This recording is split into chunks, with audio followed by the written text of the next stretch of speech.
Le 10 juin 1938 paraissait dans l'Action française la critique de François Vineuil du film américain « Quelle joie de vivre », Joy of Living, texte intégral.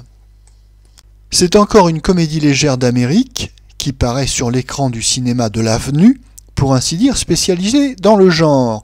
Les deux acteurs autour de qui elle tourne sont cette fois Irene Dunny et Douglas Fairbanks Jr. Irene est une chanteuse célèbre de l'opérette et de la radio. Douglas, un jeune milliardaire, propriétaire d'une île au milieu du Pacifique. Il exaspère d'abord Irene par ses assiduités, puis il l'attendrit. Il parle de mariage, mais Irene est la providence de toute sa famille, père, mère, sœur, beau-frère, qui ont tous pris l'habitude de vivre fastueusement et sans lever le petit doigt à ses frais.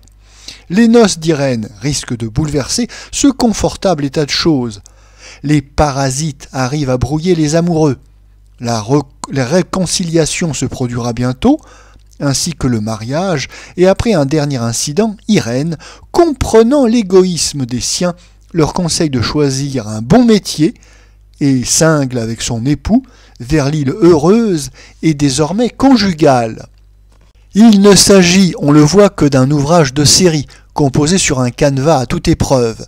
La mode américaine des histoires d'amour veut, en ce moment, que les futurs conjoints apparaissent au début aussi peu faits que possible pour s'entendre, quand ils ne se détestent pas furieusement.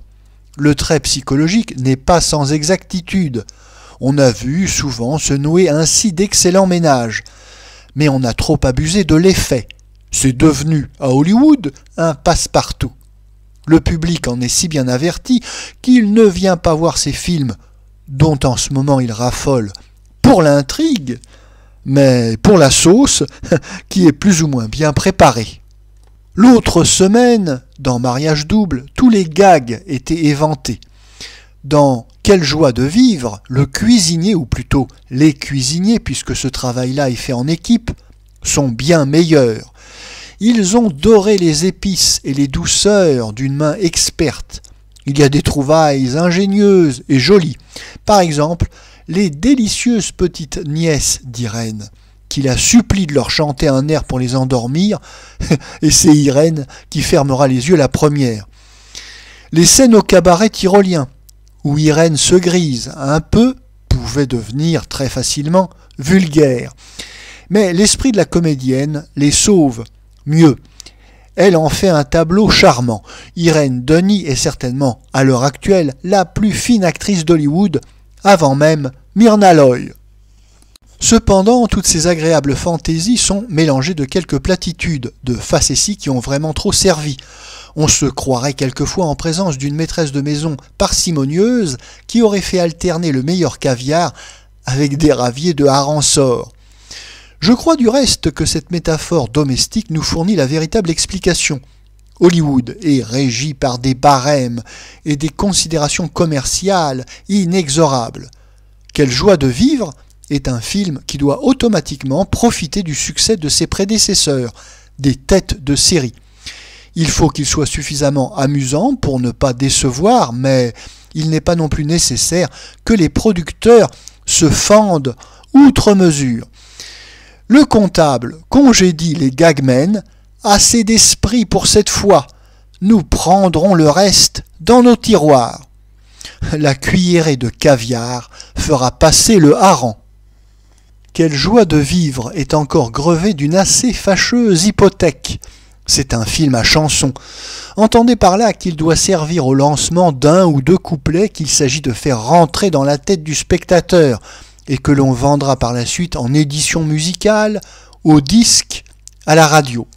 C'est une servitude analogue en somme à celle de la publicité radiophonique. Nous sommes condamnés à entendre 3 fois pour le moins un air infailliblement banal.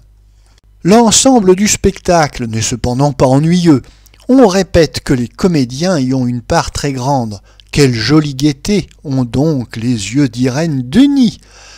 Et Douglas Jr., délivré de ses rôles dramatiques, où il grince toujours, prend beaucoup d'abattage. C'est égal. La comédie légère ne peut se renouveler qu'en devenant plus ou moins une comédie de mœurs.